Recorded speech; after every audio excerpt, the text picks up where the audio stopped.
You know, one thing you can always remember is the older we get, the better we were. And I'm sure that as we go on tonight, the stories we'll hear about how good people were. Just a word on Peter Atwood. I had the great privilege when Peter turned 80, and I didn't realise that was 19 years ago, but his son Dave, who'd had pubs in Dubbo, had moved to Albury.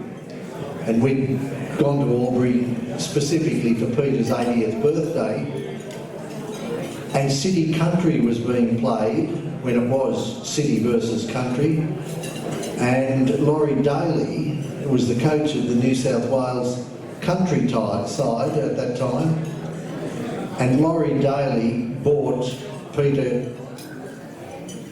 80th birthday cake out to him. And by coincidence, 10 years later, Laurie Daly was in Dubbo for City Country, and we organised a surprise for Peter and had him on the telephone. Now, I haven't spoken to Loz, but I will let him know that he certainly made Peter's 80th birthday.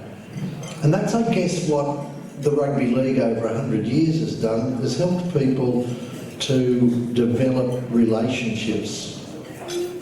I want to play a little piece for you, and this has been the bloke that's known as the most famous, I guess.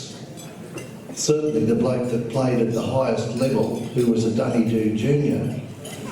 This was Brian Johnson, who's sadly not able to be here tonight. Sadly for us, not for him, because he's enjoying swimming off the Polish coast. But Jono, I think, summed up what tonight is all about when he spoke after that 2014 grand final. Can I just say a little bit seriously at the beginning that sport is the fabric that welds the community together. And the journey of the Swans this year reflects that particular journey. Under the direction of Tommy Yeo, the side's been built, momentum gained. I think only one loss during the competition this year, culminating in a grand final appearance. We cannot underestimate what Tommy Yeo has done. Many people in this room have tried to get to a grand final, and that's an achievement within itself.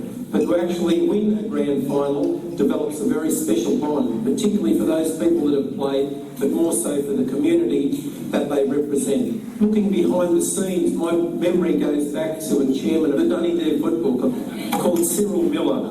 But since then, there's been a lot of people that have contributed significantly towards the Duedoo Swans.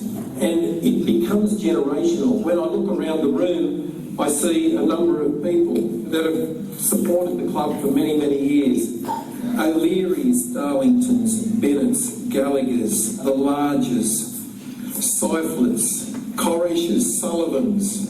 I see Mick Conliff over here, Lloyd Graham. All of these represent generations that have supported the club. But it was Tommy Yeo and his band of men up the back here that have managed to bring a grand final to Duedoo. So congratulations to Tom and everybody else for representing.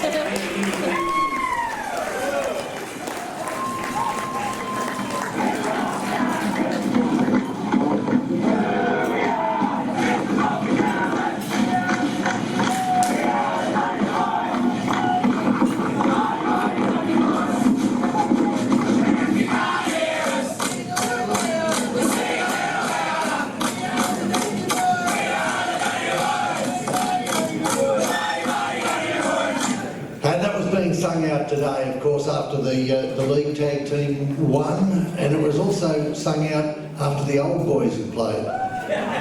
Sadly, in 1923, the number one song on the hit parade was called I Have No Bananas, and that was the case for first grade today. But that's only a competition game. Gold will get you in the grand final.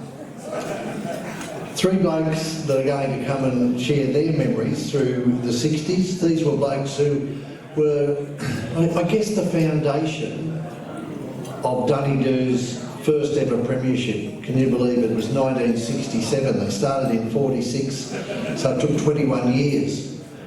It took 47 years to get to the next premiership in 2014, and we'll hear about that later. But can I ask Peter Bennett's, Eugene Bennett's, and Chris Sullivan to come forward and talk about that period of Duedoo Rugby League history. And I might get them to share with you, when they played, did they play as swans? Because Duedoo, from my reading, it was a name for the swan. But I never remember, as a kid, seeing Duedoo play as the Swans. I never remember Canamble playing as the Bears until the late 60s. Everyone was just a big D on their shirt. Coonabarra had a big C, and Canamble was just Bears colours, but they weren't known as the Bears. An interesting little aside to this is that Chris Sullivan, believe it or not, has been down to have his Guernsey altered this week. He swears that it is his original 1967 Guernsey, but Therese, that's not true, is it? I'm afraid it is, Geoff. Oh, I'm wrong again. Would you please give your hands together for the two brothers? Chris looks like he should be the hooker in that combination, doesn't he?